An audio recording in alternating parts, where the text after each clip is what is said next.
Hey everyone, so today I thought we would go over another top list, and this time I thought about doing the Buffy the Vampire Slayer spinoff, which was called Angel, and it ran for 5 seasons on the WB.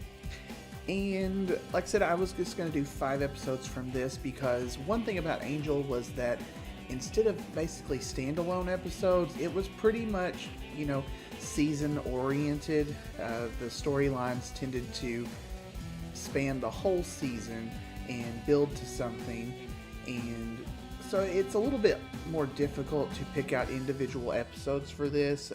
When I really sat down to try to think of the ones that I remembered the most and that I really enjoyed, yes, these couple episodes really came to mind, but again, I tend to think of the series in more of storyline arcs as opposed to, just episodes. Now, like I said, it ran for 5 seasons on the WB, and it went through a ton of changes. Season 4 kind of goes off the rails, and I'll get into a little bit of that later, but it's kind of like they didn't really know where they were going. Season 4 just really, aside from the episodes that Faith was in, that season is really just bonkers, and not necessarily in a good way. Now, season 5 was kind of a last-ditch effort. This was the first season that aired after Buffy the Vampire Slayer had ended over on UPN, and they were trying to grasp at straws. They were trying to do like a reboot of the show to some degree. They brought James Marsters over as a revived Spike, and that season is absolutely horrible. Yeah, there's a couple episodes in there that were decent, but overall, the final season was just, it was just bad. They got rid of Charisma Carpenter in that season, and maybe that's why I look at it this much, because I was and am a huge fan of hers, and Cordelia was my absolute favorite character. And once she was gone, I don't think I even watched most of season 5 as it aired, because I was just so disgusted with the fact that they got rid of her. And, we'll never really know what happened there, but I'm telling you, something weird was up. There was a lot of controversy at the time. She did get pregnant, and then it was kind of like they didn't really know how to write that into the show. They tried, and it was just, it was horrible. It was a very, very weird storyline. But after that, it's like they didn't have anything else for her to do. Now she does come back for one episode in season 5 to kind of tie up her storyline. And again, I will get to that episode later. But, season 5 really went out with a whimper. Now, they did have a lot of good storylines that year, especially the stuff with Illyria. But it just, like I said, it's kind of a whimper on the series when you watch it as a whole. I'd probably say season 3 was my favorite, but for various reasons. But anyways, like I said, just to kind of get into it, we'll start out with the top 5 of this. And again, like in most of my other reviews, they are not in any kind of chronological order, and there will be spoilers, so if you haven't watched them, turn away now. Alright, spoiler warning over. Let's go ahead and get into the countdown. Starting this countdown off at number 5 is going to be the season 1 episode, I Will Remember You.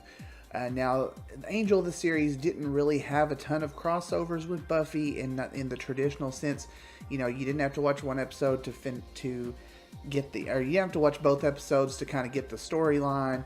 They tended to stay farther apart, which did and didn't make sense, but in season 1, they had an episode, it was number 8, and basically the fallout of it is that Angel had went to Sunnydale at one point, and he kind of spied on Buffy in the shadows. There was a prophecy that something was going to happen, and he left. He comes back, because she's okay, and she finds out in the episode, the end of the episode of Buffy, she finds out that he was there the whole time, and so she follows him to Los Angeles. They have their scenes together. There's a demon that kind of jumps in there, and they end up fighting him, and the demon's blood gets on Angel's wound, and it basically makes him human. Now, I was never a big fan of Buffy and Angel. It was too over the top. It was too dramatic. Now, as I've watched it since, I appreciate them a little bit more. But at the time, I wasn't a big fan of them. So this episode didn't really resonate with me as much at the time. But upon rewatch, I really like it. Sarah Michelle Gellar and David Boreanaz really did have some good chemistry there. Now, again, they're not my favorite couple on the show, but they did have really good chemistry. It's pretty undeniable, and a lot of people were really into Buffy and Angel. And in this episode, they finally get to be together, if only for a little while. Now, Angel eventually does realize that to protect Buffy, he has to turn back the clock. So he goes to the oracles, and they agree to turn back the clock 24 hours. So, and he's the only one who will remember this. No one else will have a memory, and he has to go back to Buffy and tell her that, you know, it can never be between them. And he explains to her what's happening. And the last scene between them is heartbreaking. It really is. And Sarah Michelle Gellar really shines in that she just pulls at your heartstrings in it. You know, the line where she says something about she felt his heartbeat. It's the way her voice cracks. It's just, it really will just drag your heart out there. But all in all, it was a good episode, I think, for the fans of that couple. I particularly like the scene where he steps out into the light and she finds out that he's human, and they have this really big epic kiss. And again, while I wasn't the biggest fan of them, I did like this episode, and I did like that scene. I also liked the quick little scenes between Buffy and Cordelia. And Cordelia, whose character really makes the biggest journey in this series. And at this point, she's still a little vapid. She's still a little Buffy, the series. She's still a little bit like her character there. She hasn't started to mature yet. But going back and watching it, I found it enjoyable. And I liked that little scene. Moving right along to the number 4 episode, we go to season 3, which is my actual favorite season of the show. It's where I felt the show was the strongest out of all 3 seasons. And this one was the 9th episode, and it's actually right in the middle of a really big storyline. The episode is called Lullaby, and this is the one where Darla gives birth to Connor. Now, to kind of recap this storyline, Darla has come back. She's been brought back. That happened in season 2, and there was a whole storyline there. And she and Angel slept together a couple times. And there's the whole prophecy about, you know, someone will regain their soul. And it actually turns out in this that the prophecy was a little bit wrong, and it granted them a soul. But in the sense of it granted Angel a child. You know, vampires aren't supposed to get pregnant, contrary to, you know, movies like Twilight. But, or really, for that matter, the Vampire Diaries had a vampire pregnancy later on, now I think about it. But anyways, so Darla has been coming to terms with this for several episodes now. And I love Darla. Julie Benz brought a lot to that character, and she and David Boreanaz had a really nice chemistry going on.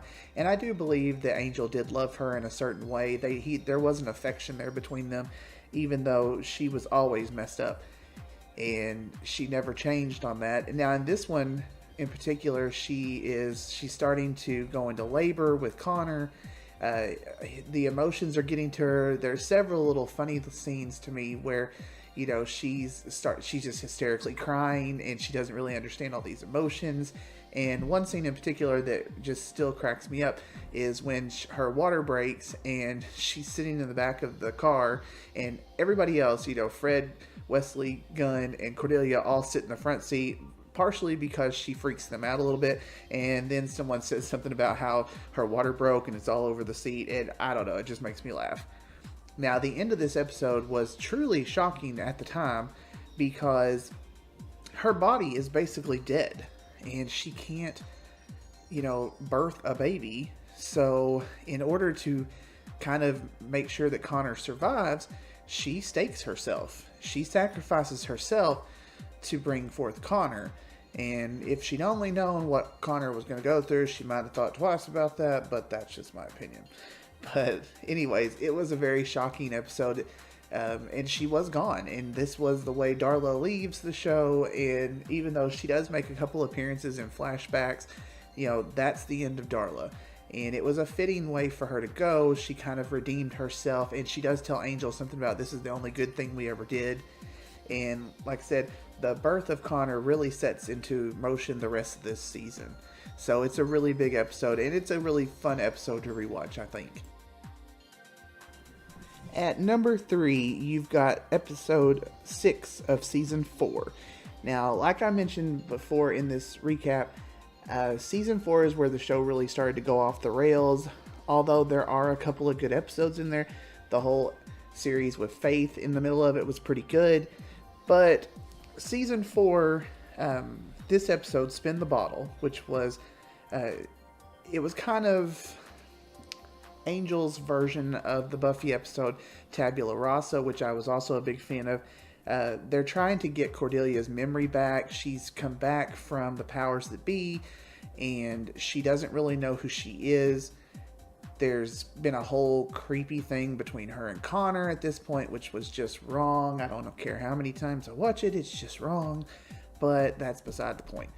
So the host, aka Lorne, he comes up with a spell, and all of them have to come together in this. And there's a lot of other drama going on that really, in the sense of this recap, doesn't really matter. But in the season, as the season's going on, there's a whole thing between Wesley and Gunn, which I absolutely hated, that they never really got on solid ground again after the triangle with Fred. But they're at each other's throats in this. But right in time for the spell to work, it basically malfunctions, and they all revert back to a teenage version of themselves, which I thought was hilarious. You had Cordelia, who was going back to her very best Sunnydale days, and Charisma Carpenter just does not miss a beat. She slips right back into that character. And even though the character of Cordelia has changed quite a bit since those days, but like I said, she jumps right back into it. There's even this one absolutely great line where she says something about hello salty goodness when she sees Angel, which is the exact same thing she said in Buffy the Vampire Slayer the first time she saw Angel. I think that was like way early season 1. But anyways, so you've got her, and she's kind of trying to seduce Angel. Angel is in his Liam personality of who he was as a teenager, and he's scared, and he's kind of spineless to some degree. Then you've got Wesley, who's really became Dark Wesley at this point, and he's going back to his roots of being, 16, 17 years old, and he's basically a nerd. And there's that. Gunn is typically himself, really. He's a little bit more standoffish, as he would have been as a teenager growing up in Los Angeles. And then you've got Fred, who apparently was a bit of a stoner, and throughout the whole episode she's kind of on a quest to find weed, and it was just kind of funny. So the whole episode is just really fun. I thought it's kind of a bottle episode in the sense that they don't really leave the hotel, and it's not really a big budget, but it is really good character driven and acting.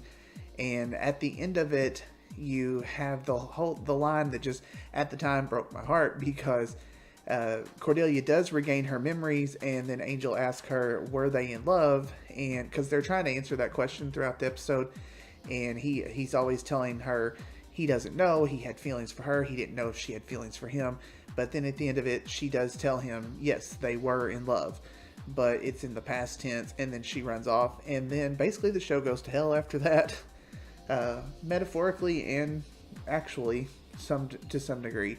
So it all kinds of spins out of control after this one, but this was still a fun episode to watch, and I liked watching it. It made me laugh, so there's that.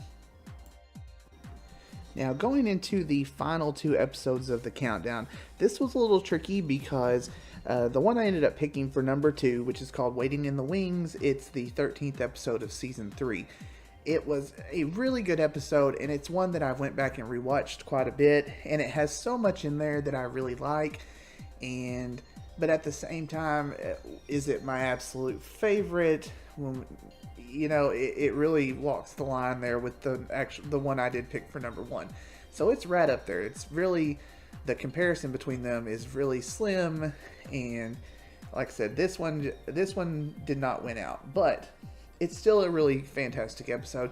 This one was Angel's version of the Buffy musical in some ways, because the Buffy musical aired in like December or November, and this aired in February, I think, because I remember all the promos for it. This was kind of a big episode for them. Joss Whedon wrote it and might have directed it too. I don't remember, but this one, there was so much hype going on about the Buffy musical, and this was trying to live up to that. It's not as good as the Buffy musical, but it's still a really good episode. And it's kind of a little quick premise. It's just that Angel and them, they all end up going to the theater.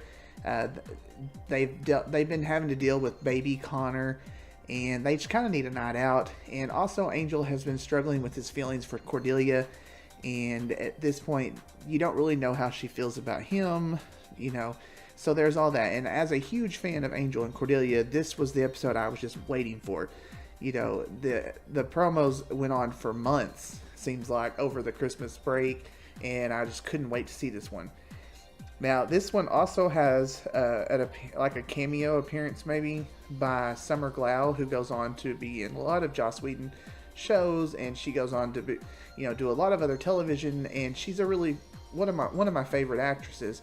Now, at the time, though, I just really don't remember being that impressed with her, but she got a lot of hype for this episode for her ballet dancing and stuff like that. But again, I wasn't really all that impressed with her. Now, later on, she goes on to be on Firefly and a lot of other things, and I just fell in love with her. But it's kind of a cute little appearance. She plays one of the ballerinas in this episode. So, kind of like I said, your basic premise of it is they go to the theater. They find out something's going on.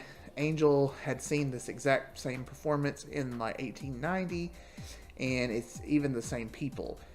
Now, they're not vampires or anything, but there is a curse going on. The person who owns the ballet, he pretty much was in love with Summer Glau's character, and he put a curse on them.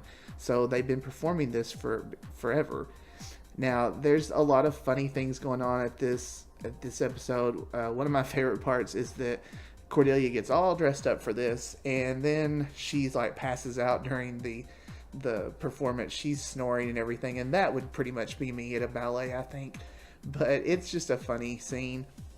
Now, this is also has some of my favorite scenes, but it also has some of my least favorite scenes, because this is the episode where the triangle between Fred, Wesley, and Gunn really takes hold, and Gunn and Wesley's relationship is never the same after this. They really they don't ever get that friendship back, and I hated that happened, because earlier episodes I always liked them. They were funny, and I liked the buddy comedy there, and they never really get that back. This is the episode where Fred kind of settles on Gunn as the person that she's going to be romantically interested in, and I remember at the time being very surprised at this, because he just wasn't the type for her. If anything, I thought she was going to be drawn to Wesley, and I liked them together. Now, eventually they do get like one whole episode together before she gets killed off, but like I said, Fred and Gunn were never my favorite couple. They kind of got on my nerves, but this is kind of the episode where that happens. Now, you've also got these scenes between Angel and Cordelia where they're kind of overtaken by ghosts and like a romance that was played out. And David and Charisma, they're electric in this. They have such good chemistry, and no matter what anybody says, because I know out there's some people who are not fans of Cordelia and Angel, and I will stand by that one. So they have fantastic chemistry, both as friends and as lovers, and this kind of works for both of them. And the ending of the episode is so sad to me, because he's about to kind of tell her his feelings, and then out of nowhere, her prince from season 2 shows up, and after that, Charisma Carpenter kind of leaves the show for a couple episodes, like she goes on vacation or something. It was really weird at the time, and it kind of, I don't know, it was weird. This is where season 3 starts to get really intense, and all the betrayals happen, and it tends to really start spinning. But all in all, this is a really good episode. It's very interesting. It's got a lot of good choreography. It's got a lot of romance, comedy, creepy people in masks. It's got everything, I think. And coming in at my all-time favorite episode of Angel is surprisingly an episode from season 5, which, other than this episode and maybe a couple others, the whole season was horrible. But the 100th episode, which was titled Youre Welcome, it's the 12th episode of season 5. And this episode marked the return of Charisma Carpenter as Cordelia. She's been in a coma, and they don't really even talk about her too much throughout the whole first of the season, which just infuriated me, but it is what it is. So Charisma comes back for this episode, and honestly, she's never looked better. She wakes up out of her coma that she's in, and they get the news. And of course, throughout this season, Angel and company, they have taken up refuge at Wolfram and Hart. They're running the place now. Angel has done quite a few questionable things, and he's kind of gotten off track. And Cordelia coming back is kind of reminding him of who he was and what he stood for, what his goals were, and it kind of gets him back in the right place. And that's all thanks to her. But anyway, so she wakes up. She's kind of readjusting to life after the coma that she was in and reconnecting with everybody. There's a lot of really good scenes that are callbacks from the whole series. There's one scene where they're watching a video of Doyle, and I really liked that. I thought it was especially moving. There's some scenes between her and Wesley where they're, researching and just like the old days. And of course, there's a lot of scenes between Angel and Cordelia. They're really dancing around their relationship. There's maybe a couple of mentions of what might have happened, and I liked that because I always wanted them together, and then it really just screwed up so much it never really happened. And it's probably the biggest disappointment of the whole series of Angel, if you ask me, but that's just my opinion. I know they had a lot of mixed reactions from fans. Some people liked them together, some people didn't. Some people didn't like her journey as a character, but I did, and this is where the journey really ends for her. Now, towards the end of the show, you have they basically, Lindsay, who was a lawyer who worked for Wolfram and Hart in the first 2 seasons, he's come back. He's disguising himself as a character named Doyle, and he's been feeding all this information to Spike, and really all he wanted to do was to kind of get revenge on Angel and Wolfram and Hart and everybody like that. So there's a big showdown between him and Angel and Cordelia, and then after they defeat him, there's a scene where they're all going to kind of go out for drinks and stuff and just kind of be together, as friends. They haven't done that in a long time, especially since Cordelia's been gone. And this is where the episode you start to realize that something's off with it. Cordelia is kind of saying her goodbyes. She tells Angel she can't stay, and he doesn't really understand why. And she says, you'll tell everybody goodbye for me when you figure this out. And like I said, as I was watching this is where it was really just starting to crush me, because I was like, yep, she's not going to be around. Because I think they were kind of keeping it a little hush-hush as to if she was actually going to return or if she was just going to be back for this episode. But this is when you realize that she basically has made a deal with the powers that be to come back, to get Angel back on the right track, to make amends for the things that she did, or the things that she really didn't have any control over, but she still apologizes for stuff. And like I said, to make him remember who he was and what he was fighting for. And then after they have this really epic kiss, which was really the first time that they, as their actual characters, had actually kissed, not under a spell, not, and this is in a romantic sense. They have that. And then he gets a phone call, and she tells him he has to take this call. He goes over to the phone, and it's the people from the hospital telling him that Cordelia has passed away. Of course, he turns around, how is this possible? She was right here. And then he starts to realize that she was never really there. That was basically just her spirit or something like that. And then he realizes that she's gone. And that's pretty much how the episode ends.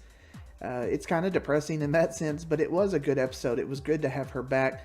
The one thing that has always made me mad, though, is And this was probably, from a storytelling point, it doesn't work for me because, but I mean, I get from an actor's perspective, they didn't have access, she wasn't going to go on to be on the show anymore, so really, what was the point? But a couple of episodes later, I think 2-3 episodes later, maybe something like that, Fred ends up dying. And when she's near death, they are literally going to the ends of the earth to try to find a cure for her, to try to save her. And I'm just like, they couldn't have done this for Cordelia?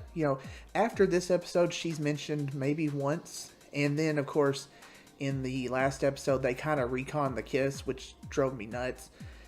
Basically, as her giving him a vision, and I don't know, it was annoying. But like I said, they do all this stuff for Fred, and they didn't, Cordelia's just kind of an afterthought. So that always annoyed me. But, that, I guess it is what it is. But it was a nice send-off to Cordelia. I also think this was a really great episode that got the series back to where it was originally. It brought back the core team. It brought back everything like that. And so, all in all, I'm pretty happy with this episode. So there you have it. That is my top 5 episodes that I like to go back and rewatch of the series Angel. I hope you guys enjoyed this one. I like making these top lists. They're just kind of fun. They give me a chance to go back and rewatch stuff, and also hopefully provide some information to you guys and get you to want to watch them again. Angel, the series, was one that I felt like I was more passionate about. I love Buffy, don't get me wrong, and Buffy to me is more rewatchable, but at the time, Angel, the series, was just one that I really got into. I really looked forward to that one each week, and a lot of that might have had to do with the fact that Buffy went on to be on UPN, and I didn't get UPN, so I didn't get to watch a lot of that, and Angel was what I had left of it. But I loved the cast of this. I loved the family it became. I loved the storylines. I loved Cordelia's journey to becoming a better person. I liked, I was never a huge fan of Angel when he was on Buffy. So I remember when this got spun off, I just thought, I probably won't watch this. And at the time, I don't even really think I liked Cordelia that much. And that especially made me think, yeah, I'm not going to watch this. But it's just become so much. The Buffy cast, yes, they are family. And yes, those characters, the Scooby Gang, they're iconic in this. But the Angel cast, to me, they were more tight-knit in the shorter time span. They really were a family. And, that's kind of something good to go back and rewatch. So anyways, if you guys like this, give it a like, thumbs up, whatever we got going on at this point. Leave some comments down below. Let me know what your favorite episodes were, your least favorite episodes, that kind of thing. You can also hit me up on Twitter at Seth Reviews. And thank you guys for watching, and I will see you soon.